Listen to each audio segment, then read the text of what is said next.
information. First, you have some time to look at questions 1 to 4.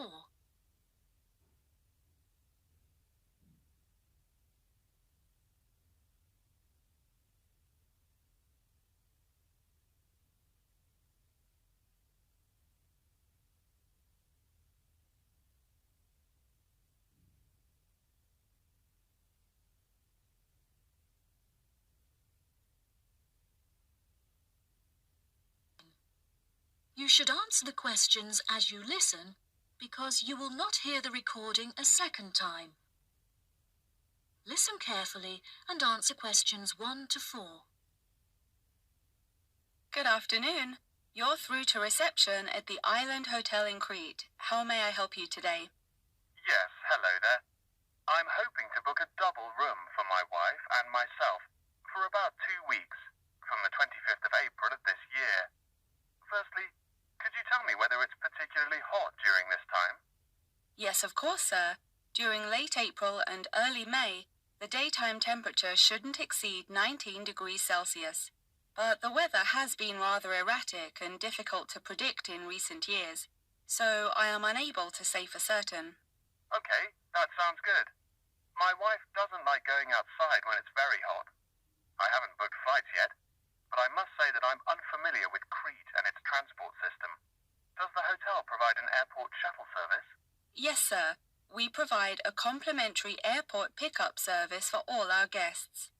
It takes about 40 minutes to get here from the airport, but it's at least 60 minutes at rush hours. And you will be provided with a fully air-conditioned shuttle bus. Okay, excellent. In that case, do you have any rooms available for the dates I gave you? I shall have a look on the system now for you, sir. Bear with me just a moment. Yes, sir. I can see now that we have several rooms available. Would you prefer a garden view or a sea view? Well, ideally I would like a sea view room with a balcony, but of course that depends on the difference in price. Not to worry, sir. All of our standard double rooms have ensuite facilities and a balcony. If you would like one of our sea view rooms, there is a premium of €60 per night. Okay, so could you tell me the total nightly rate for a standard double room with a sea view? Yes, of course, sir. For the spring months, our rate is €216 per night. For 14 nights altogether, this will come to €3,024. Perfect. I also read on your website that the hotel has gym and spa facilities. Are there any other facilities on offer? Yes, we have a large outdoor infinity pool overlooking the ocean, with luxury sunbeds and a poolside bar. We also have 3 full-size tennis courts, where we run a popular doubles tournament, with the winner receiving 2 all-inclusive spa day vouchers. Goodness, I shall have to brush up on my tennis skills. Before you hear the rest of the conversation, you have some time to look at questions 5 to 10.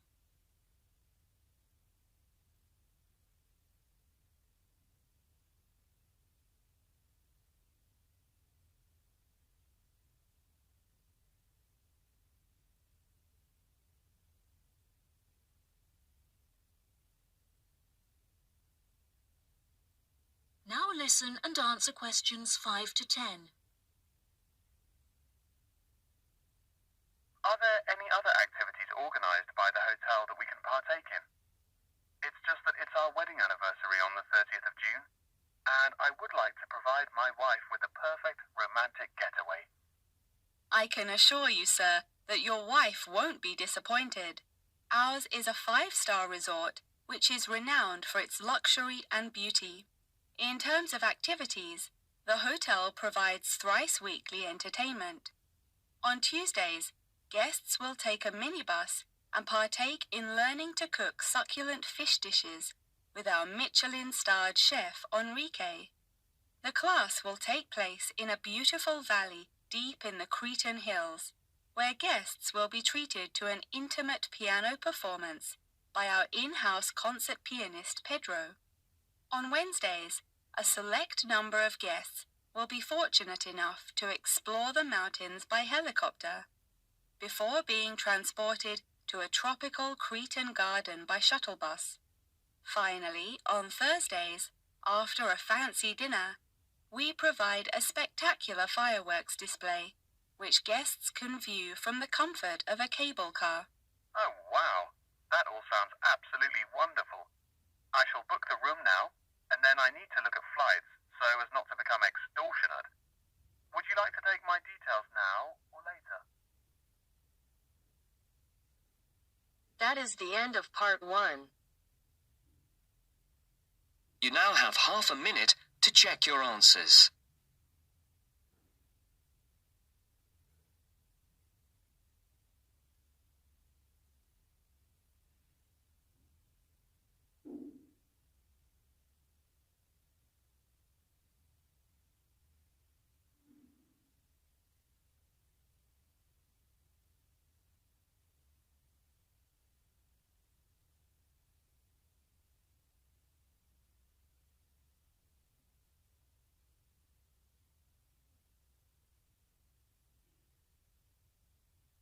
Now turns to part 2. Part 2.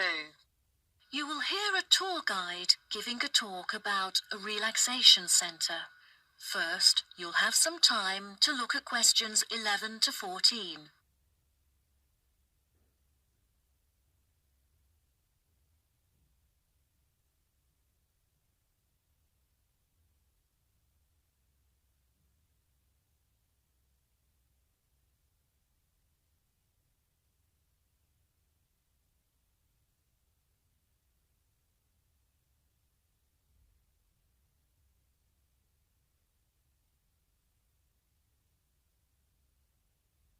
Now, listen carefully and answer questions 11 to 14. Hello everyone, my name is Sally. Welcome to our globally renowned spa and relaxation centre here at Island View Estates. Before you all wander off and begin exploring the facilities, I'd like to go over a few things. Now, this year is a very special milestone for our beloved centre, as it is our 25th anniversary.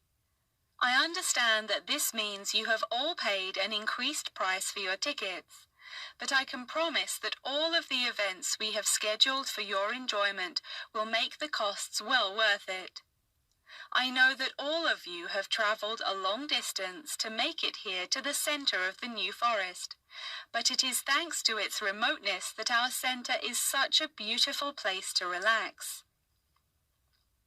I'm sure you are all keen to find out what activities we have arranged for you, so I will give you a quick overview. Tomorrow, we have arranged for you all to participate in a yoga session for the duration of the morning, followed by a day of relaxation at the pool, where we have ample sun umbrellas to protect you from the sun. On Wednesday, we have organized a sightseeing hike through the forest, where you will be able to test your navigation skills and witness the wild ponies in their natural habitat. It's forecast to be sunny that day, but I recommend that you all bring rainproof clothes just in case. On your last day, we have a special surprise, a pony trek along the beach. We ask that you all wear full-length trousers, and that all women have their hair tied up in a ponytail. Helmets are provided at the centre for those who would like to wear one. There are a couple of beautiful attractions here at the centre that you must all be sure to visit before you leave.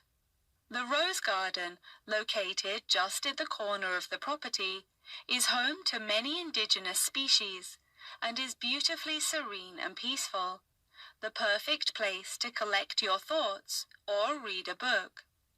Our sunset boat ride has been the favourite attraction for many of our visitors. Simply hop aboard and relax whilst we sail you out into the open sea to witness one of the most beautiful spectacles that nature has to offer. Last, but certainly not least, is the freshwater pond, which serves as a watering hole of sorts. Some of you may even be lucky enough to spot our resident kingfishers, who are members of a very rare and endangered species. Once you have all unpacked and settled into your rooms, we will be taking you out to the neighboring island for a bonfire and barbecue dinner. The island is very small, and the bicycle trails make it very easy to explore all of its beautiful corners.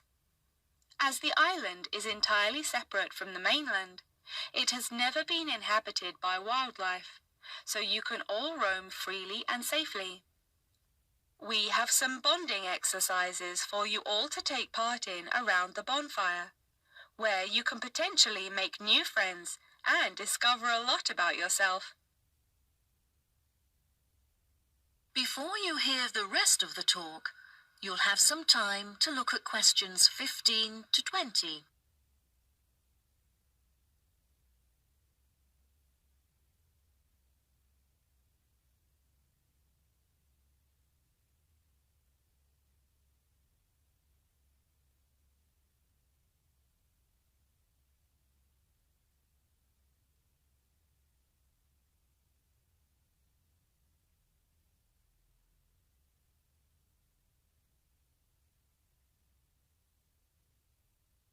Now listen and answer questions 15 to 20. Now, let me tell you a little bit about the facilities that the resort has to offer. For those of you keen on indulging in a little bit of retail therapy, just wander along to our tourist centre, where we have a wide selection of presents on sale at reasonable prices. If you are feeling more drawn to the natural surroundings and scenery, I recommend that you take a trek up the mountain, where you can enjoy the panoramic outlook from the peak. For a bit of cultural indulgence, why not pay a visit to our small on-site theatre, where you can enjoy watching a range of movies and check out some works by our resident street artists. Just a 10-minute walk down the road is the local art museum, where you can roam around the sculpture courtyard or admire the many artworks on display. Here at the resort, we are incredibly lucky to be located right next to a nature reserve, where many species of endangered wildlife live in the pond. Just on the bank is a small hut where visitors can observe the fish and birds in their natural habitat. Now, if any of you are interested in history, you have the very interesting opportunity to visit the ancient building at the south side of the grounds. The building is now a museum. However, it originally served as a jail for those charged with crimes of treason against the royal family. Well, that just about rounds it up. Now, if anyone has any questions? The end of part 2. You now have half a minute to check your answers.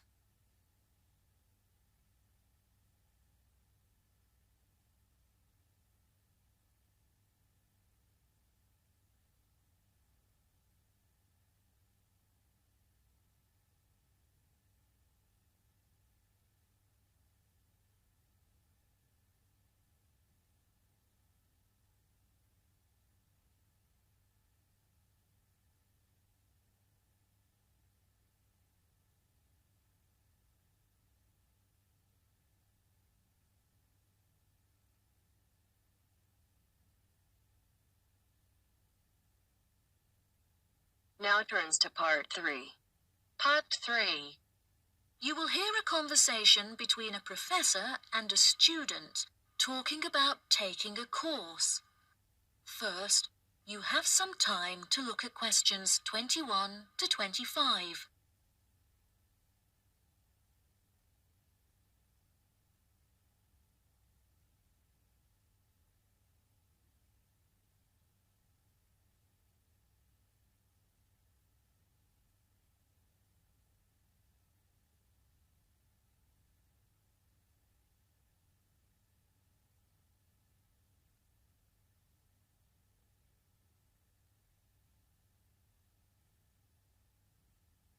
Now listen carefully and answer questions 21 to 25.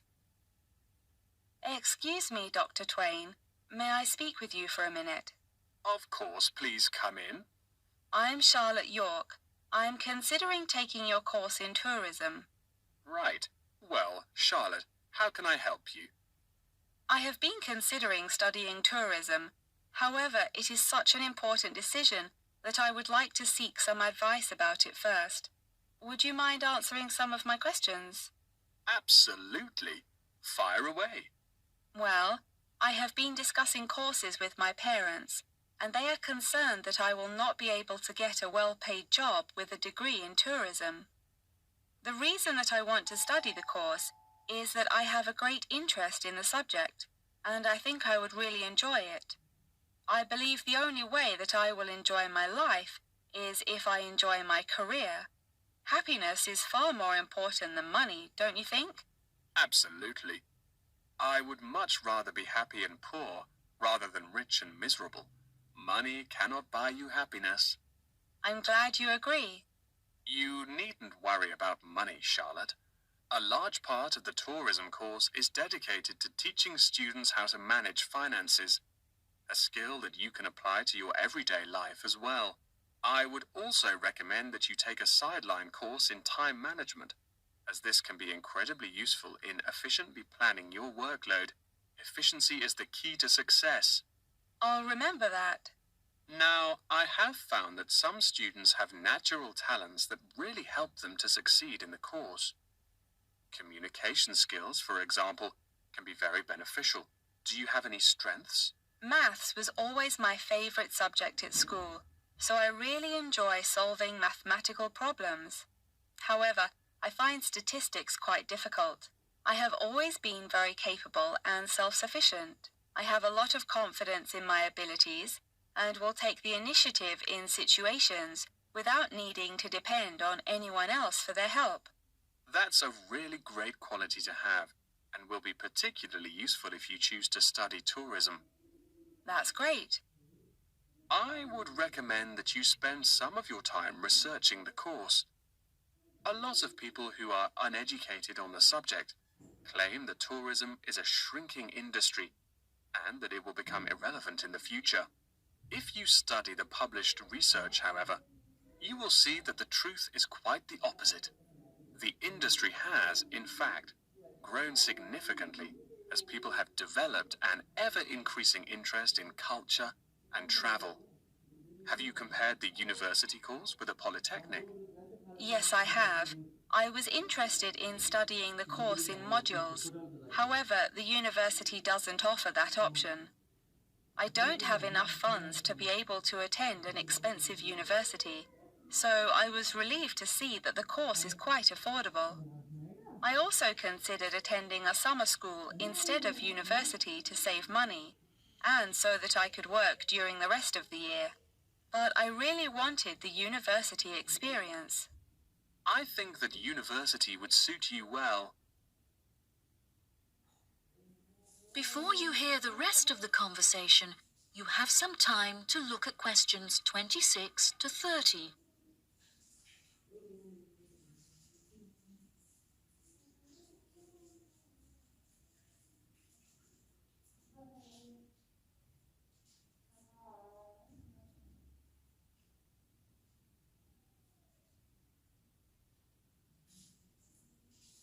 Now listen and answer questions 26 to 30. Now, what about the courses? Are you interested in any of the other subjects on offer? I have looked at a few. I was interested in travel and business as it sounds similar to tourism. That is really worth learning. However, be aware that it is difficult and will demand a lot of your time. Okay, that's good to know. You might find that Japanese is an interesting course, and it will teach you valuable skills in speaking the language. Personally, it's not bad and could be of some help, but not that much. Okay, Japanese. Got that. What about medical care? Well, if you have time, the course will teach you a lot about curing diseases and illnesses, or dealing with injuries outside, although it's not essential. So, okay, if it's useful, I'll take it. If you enjoy using technology and are worried about fulfilling the entry requirements, computing is very relaxed about the skills that applicants must possess. I'm terrible with computers, so I'm not sure that I would enjoy that course. How about public relations? Yes, I would recommend that course. It would be related to entering the tourism industry, as it will educate you on how to approach clients and develop associations with them. That's great. Thank you so much for your help. That is the end of part 3. You now have half a minute to check your answers.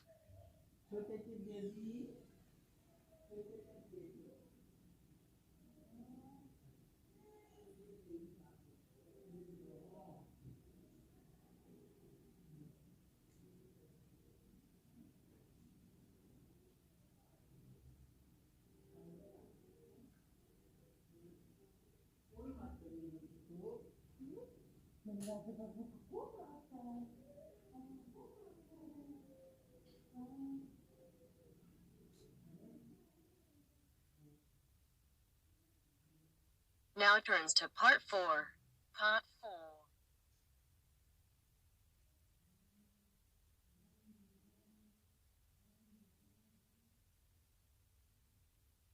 You will hear a talk about a research project on the tiger shark.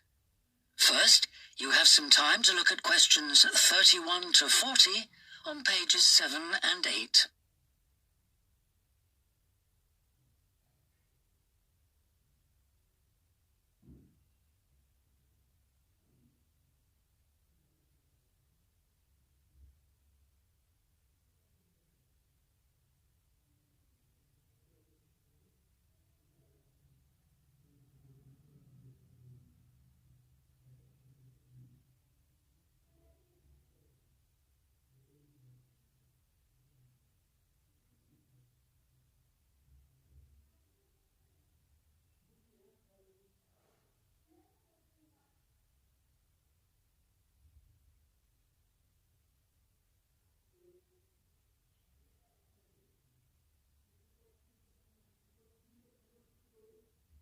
Now listen carefully and answer questions 31 to 40.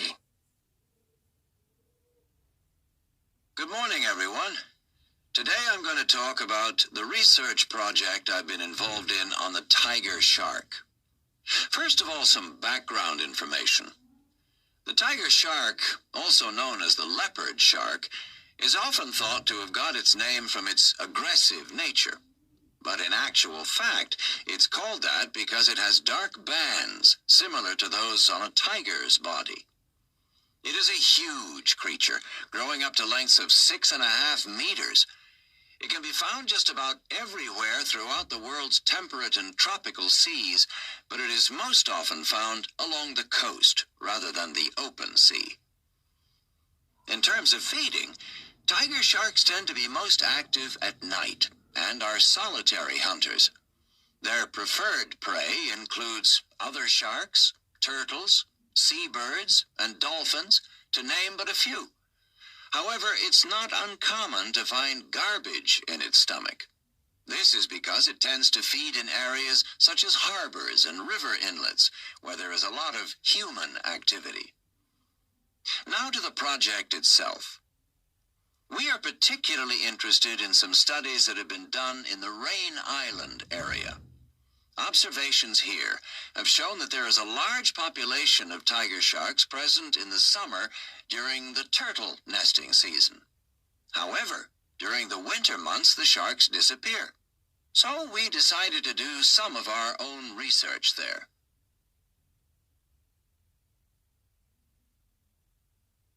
The first step was to tag a number of sharks so that we could follow their movements. To do this, we first needed to catch the sharks. Early in the morning, we baited lines with large bits of fish and set them in place. These lines were then checked every 3 or 4 hours. If no sharks were caught, the baits were replaced. Once once a shark had been caught on one of the baited hooks, it was pulled in close to the boat and secured so that we could carry out a number of brief activities to aid our research. This usually took no more than about 10 minutes and was carried out as carefully as possible to minimize any stress to the shark. Each of the tiger sharks that we caught was measured and fitted with an identification tag, and also a small amount of tissue was taken for genetic studies.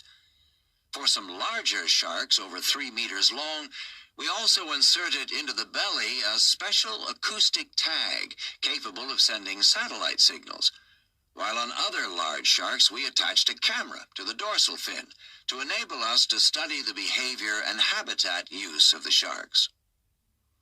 After this, the shark was released, and we were able to follow its movements. So what was the purpose of all this tagging?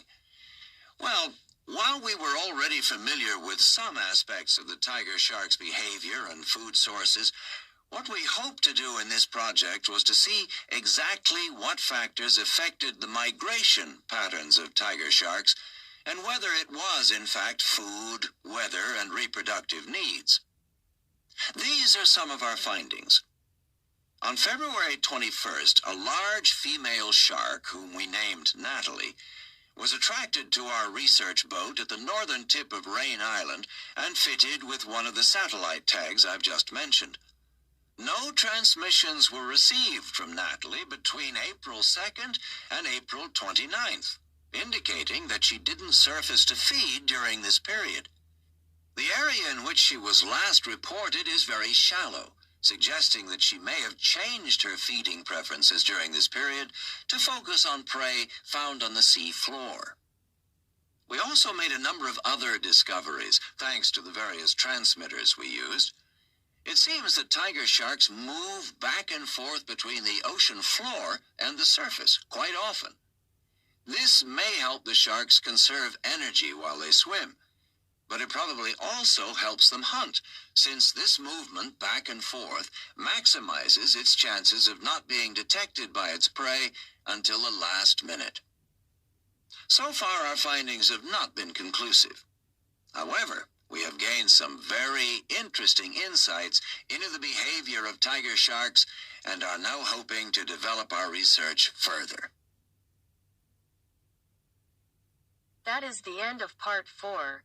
You now have half a minute to check your answers. Yeah.